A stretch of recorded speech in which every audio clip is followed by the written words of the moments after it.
Good morning sa inyo mga fans ko dyan, mga supporter ko dyan sa YouTube. Wala po tayong gawa dito sa bahay, nakahiga lang. Mamaya, uuwi na mga anak ko galing sa school.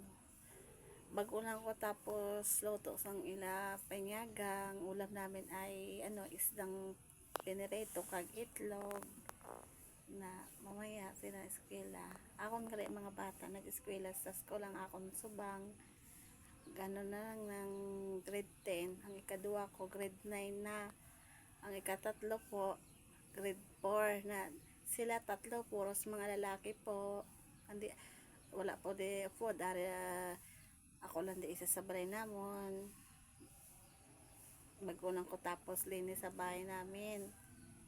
Ang mama ko po wala dito. Ato po sa kapatid niya.